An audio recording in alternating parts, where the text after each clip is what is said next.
City News is brought to you by East Brewster Lawyers, Rotorua, celebrating 100 years of legal excellence and innovation.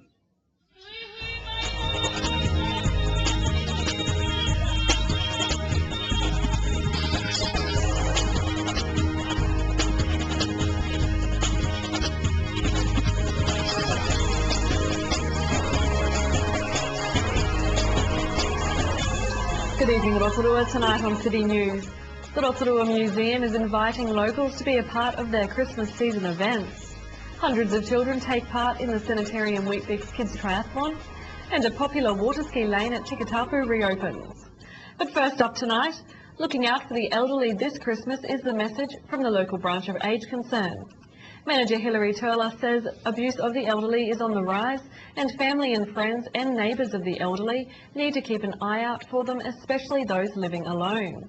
She says families can get help with services and resources which are available at Age Concern. We have a very good book on planning your future, and in it, it gives quite a lot of information on how members of the family should be expecting the process to go for the person themselves, just making sure that what they're doing is correct, but always be guided by your attorney. I mean, good advice. Yeah. Now, before we go, Hilary, because we're almost out of time, what are you up to for Christmas? We just put a nice positive spin on our story. Me, I'm going back to South Africa for Christmas, and it's my first Christmas with all my family and all my grandchildren in plus 20 years. Wow. And Christmas is about communities, friends and whānau coming together to celebrate the festive season. This year, Rotorua Museum is inviting the local community to do just that, with a range of fantastic events happening throughout December. The community Christmas tree is set up for a second year and is ready to receive gifts for Waiariki Women's Refuge. Public Programs Manager Naomi Murgatroyd says families, individuals and companies can bring their wrapped gifts and place them under the tree, along with a gift tag indicating whether the gift is for a boy, girl or mother and the suitable age range. We love presents for children but also for mums as well. So last year we got a bike, we got lots of toys and lots of nice smellies for the mums. It's nice to give them a little treat as well. Why have you chosen to support Women's Refuge? I think it's just a charity that really resonates with the community here, and also it's not one you hear about very often.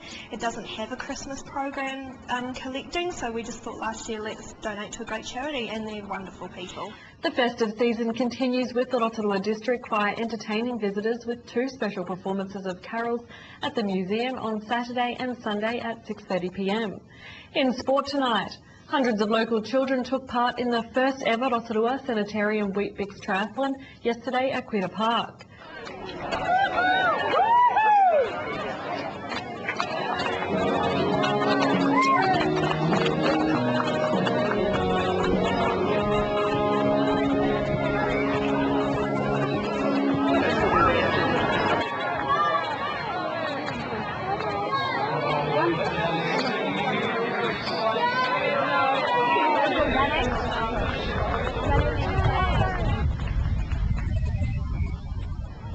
Event media spokesperson Ole Peterson says nearly 700 children took part in the triathlon.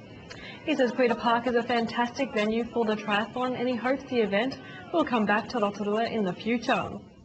And good news for water skiers as a ski lane at Lake Tikatapu has reopened after 2 years of being closed for safety reasons. The Regional Council, Department of Conservation, Rotorua Water Ski Club and local volunteer lakes wardens recently joined forces to remove the trees in the southwestern corner of Tikatapu, allowing the ski lane to reopen. To your weather update now, Rotorua. Tonight, fine spells with the chance of a shower, westerlies and an overnight low of 9. For tomorrow, Tuesday, mostly sunny, westerly breezes, a high of 21 and a low of 9. And the outlook for Wednesday, mostly sunny with westerly breezes, a high of 22 and a low of 11. And the marine forecast for Tuesday, westerly 10 knots rising to 15 knots for a time in the afternoon, with waves less than half a metre, and it will be fine apart from some morning cloud. Coming up after the break, Alan Solomon talks with local councillor Irene Begg about the issue of cyberbullying. Kitty Danielle catches up with District Councillor Meripeka Raukawa-Tait, and we meet 2 district youth councillors and hear about their plans for a Christmas ball.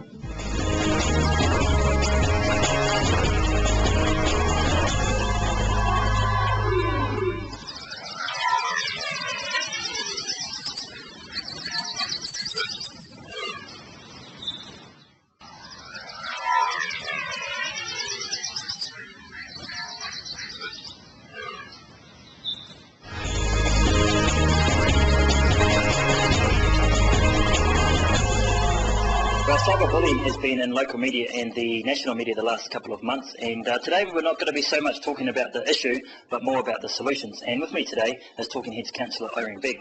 Thanks for joining us today, Irene. Now, like I said in the intro, we all know about the issue. We all know about bullying, in, at home, in the workplace, and on the internet. But let's talk about the solutions. What are some of the solutions that parents and teachers can take to stop cyberbullying in the schools? Sure. I guess it's about being more transparent. And when I say about transparency, I want to talk about the kids themselves and start from the grassroots level. For example, children, and young people disappear into their rooms or on their phones and they're Facebooking and whatever. It's Twittering all the time. So it's about them taking responsibility for what goes on in their social media realm, and it's about them unitedly sticking together and saying, hey, talking to one another and saying, hey, this is happening on this particular page, and then talking to an adult they trust and reporting it to Facebook or reporting it to the police, or at least talking to a teacher or an adult. Parents, it seems pretty simple, doesn't it, really? But I guess it's this responsibility of the parents as well, teaching the kids that they can do that, they can be safe in doing that. Yes, and of course, the parents need to be on board and say to their children, I don't mind you being on Facebook, but if it becomes problematic, and explaining what problematic is that if it becomes out of control and there's a lot of sexually implicit or explicit behaviour going on, if there's any grooming or stalking going on, that they need to tell an adult they trust, be it a caregiver, a parent, a teacher, a police officer, a youth aid worker, anyone, youth worker. Ring up a helpline on, there's bullying helplines in this country, the Are You OK number, and at least talk to somebody about the steps to take, rather than it being, see the thing is, it happens behind closed doors in bedrooms or on phones 24/7, so it's really hard to police and to curtail. But I guess the onus has to come back to the kids themselves, the young people themselves, is they draw the line and they report and they do something about it. They talk to their friends. They don't get isolated. Because what happens is some of the stuff happens in isolation. The bullying behaviour is if you tell somebody something's going to happen to you or your family. Typical bullying, threatening behaviour. But it's the same as bullying in the schools. You have to go and seek help. Just recently I had a chat with Minister of Justice Judith Collins, and she talked about just in Parliament now, they're going to try and push through tougher laws and tougher repercussions and punishments for people who are doing cyberbullying. Now, do you think that's really going to be a deterrent for these young people? Will they even know? Will they even know?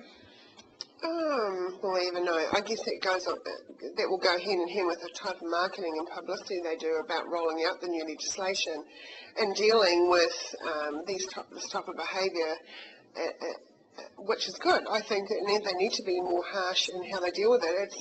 It's extremely abusive and psychologically and emotionally abusive, and it needs to be curtailed.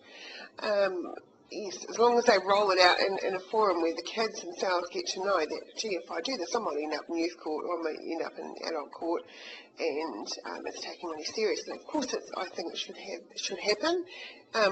Time will tell whether it works that the other end, but also, as we talked about before, there's a front end of it, the kids themselves making a stance amongst themselves that this behaviour is not okay.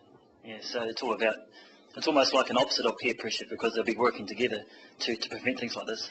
Exactly, and that should happen across all forms of bullying, be it in cyberspace, be it in the playground, be it downtown after school, be it at home, be it anywhere, that violence is not okay in any shape and form.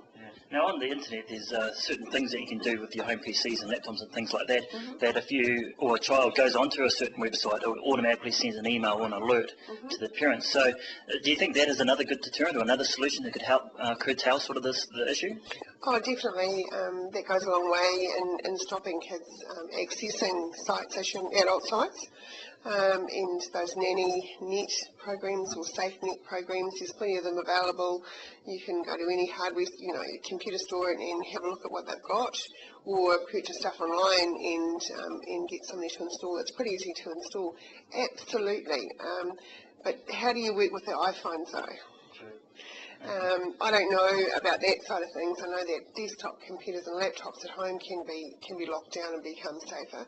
Not too sure about the iPhones yet. I guess that just comes down to the relationship between the kids and the parents, and having those communications lines open so the kids do feel safe.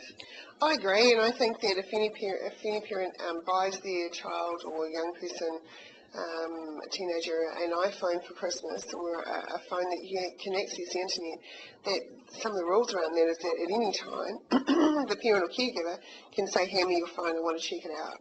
And it's about, if you have nothing to hide, you hide nothing. So there could be rules that parents have around, we'll let you use this type of phone, but whenever we want to check, we'll check it. Now, just a little question here about your practice. How many people do you see, on average, on a week or a month, that have any issue or have anything to do with bullying? Is it quite a widespread problem here? Yeah, good question. Historically, yes, a lot of the trauma work I do is it starts off in schools and at home. So yes, quite a few people that come through my door have been the victims of bullying, have been the victims of domestic violence, be that in the home, in relationships, whatever. Cool. All right, I appreciate your time. Thank you. Okay. Thank you.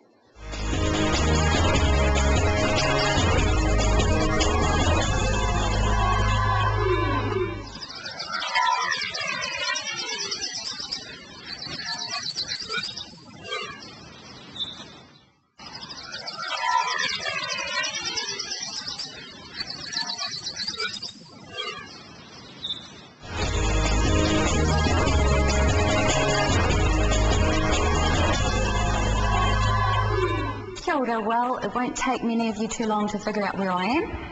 I'm at the Rotorua District Council, and it is my great pleasure to be with Mere Pikarauka with Kate, he mana wāhine, and a role model in our city, not only for Māori women, but also for those aspiring to any council positions. You have one. What is it like? Yes. Well, actually, yes, I was re-elected with a very, very good return, so I'm delighted to be back, and it's all steam ahead now for the next 3 years, well, obviously for the next 3 years.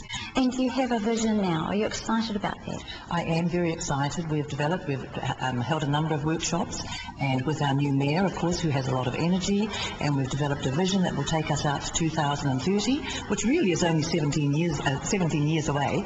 So, and that's a vision that we would like to take out to the community and say, is this for you? And if it is, let's go to work. What excites you the most about it? About the vision, first of all, it's about creating Rotorua as a desirable place for people to live, work and play in. So we want a vibrant inner centre, in the city centre. We want wonderful business opportunities and business growth for people. We want affordable quality homes for folks as well. Obviously we want a sustainable environment. That's absolutely important. We want wonderful recreational, first-class recreational facilities. And obviously we just want a city that everybody wants to not only work and live here, but they want to stay here and they want to have their children here. Well, Rotorua is a city with unmeasurable potential because it comes up out of the ground. Yes. It's just vibrant here. That's right. What about the people? How can we make the most of our people and not just our geography? Well, we want people to know that Rotorua is an inclusive city, that everybody has a role to play.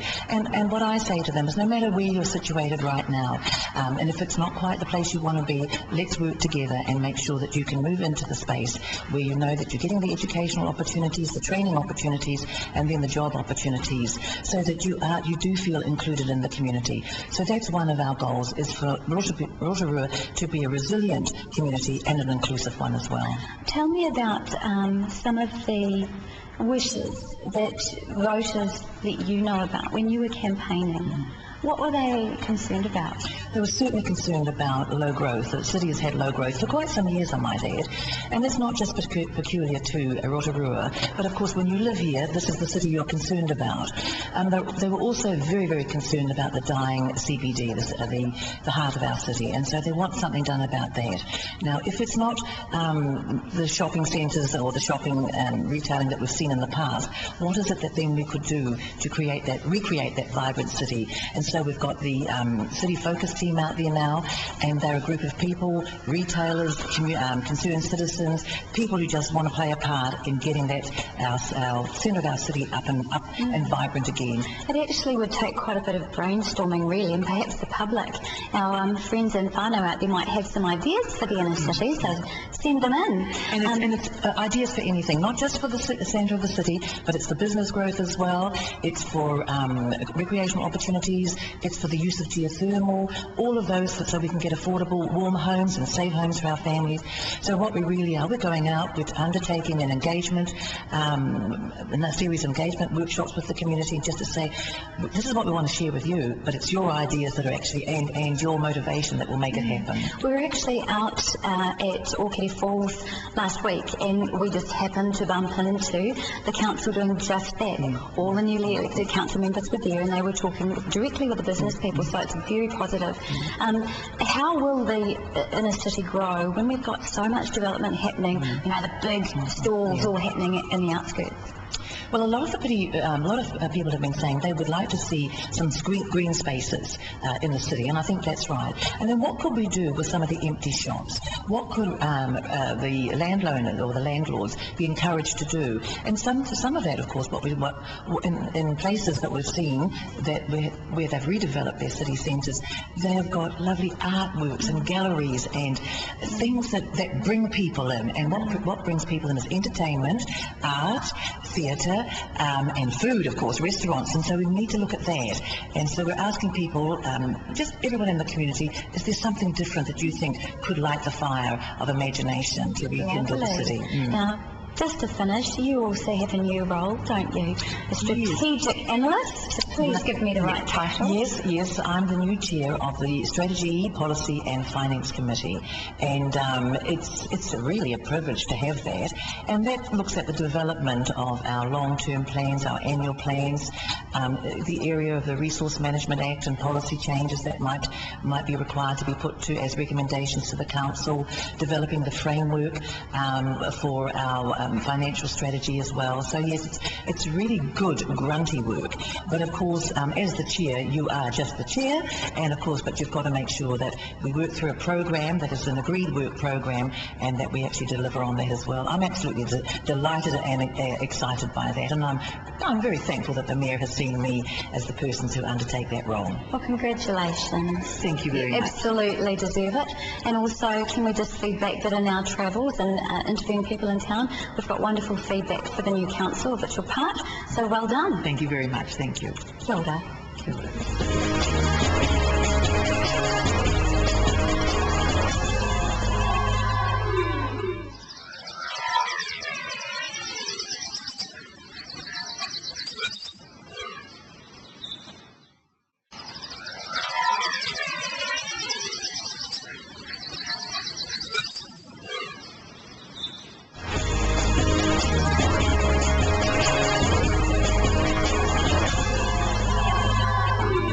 Coming up on the 12th of December is the very first annual Youth Christmas Ball being held here at the event centre. And with me today is a couple of guys from the Youth Council, Reid Nukara and Caroline Winters. Thanks for joining us today, guys.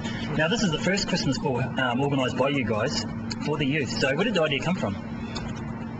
We were in a meeting and it was our last event for the year, and so we were throwing around some ideas, and someone asked or said about the youth ball, having a youth ball.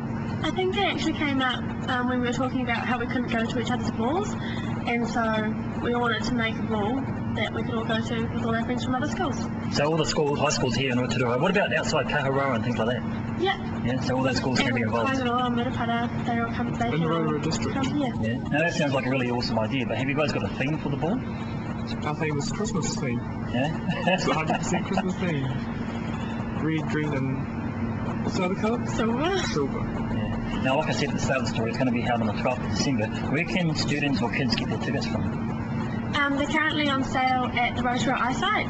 So, and also a few of us are going around selling tickets. So Awesome. How much are they? $25 each. That's pretty cheap for a ball, isn't it? that's very cheap Yeah. for balls, especially compared to school balls. Yeah. Now, you just come to the end of the school ball season for your high schools. So do you think you'll get many people coming?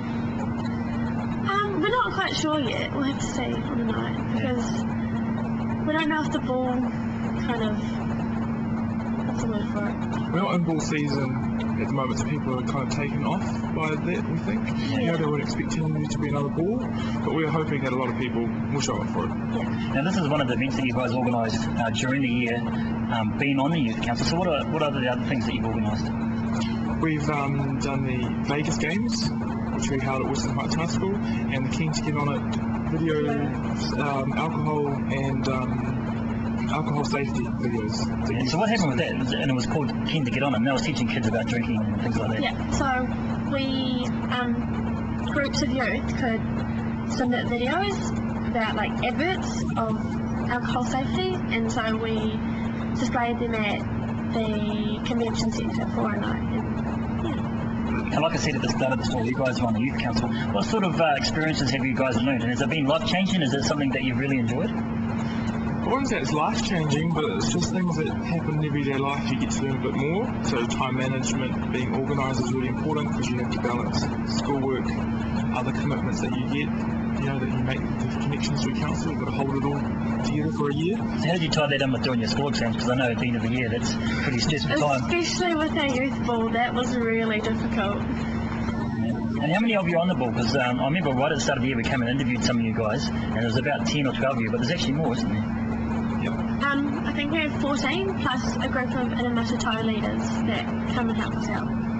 So when Tanya Tapsell got elected on council, was that quite inspiring for you guys? Because she was on the Youth Council when she was at school? Yeah, that's right. It was, me and her, I think it was her second or first year, second or first year on Youth Council 2010, and we were on the council together. And she says she's always had that drive to go on the Youth Council, so it's really cool that she's been able to go forward and be on the actual proper council. Yeah, of course. Now, if there's some young students that are watching now and maybe going back to school next year and wanting to get on the council, what's the process that they need to go through? Is there an election like there is with the normal council? We've just had the application deadline close off, so it's open to all youth in Rotorua. They don't have to go to school, and so you just put in the application and then they find out over the holidays. Yeah, we have a selection panel, so some of us in the Youth Council will sit on it. It's not elected on like the council through like the wider community. We just sit down and we read the people, we read their applications, and we have interviews, and the people who sound like they're for youth and wanting to give back to the community, that's who we choose for our Youth Council. Is that something you guys would recommend? Definitely. Yeah. Now, like you said before, learning those skills about time management and things like that, is that something that will help you with maybe in a future career? Definitely, I reckon. Yeah. Especially if you move into something like what Tanya Tapsell's doing. You want to move that way, you've got to be organised and onto it all the time. Well, I hope you guys have a great Christmas. Now, before we go, have you guys got an outfit for your ball? No. That's funny. I was actually looking in my wardrobe the other day, and I think I've lost my dress. How you lose your dress? I hope you haven't got it ready. Yeah. No, I've got my suit ready for the ball. I hope you guys have a good time and enjoy Christmas. Thank you. Thank you Cheers. very much. Great to see our young people making a difference for each other, and I'm sure they'll both look great at the Youth Christmas Ball being held on Thursday night. Don't forget, if you have any news or an event that we can support, you can call the station on 073488 984 or email news@tvrotorua.co.nz. Thanks for watching tonight. From all the team at City News, for Maria.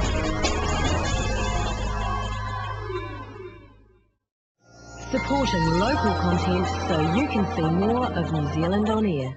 City News was brought to you by East Brewster Lawyers Rotorua, celebrating 100 years of legal excellence and innovation.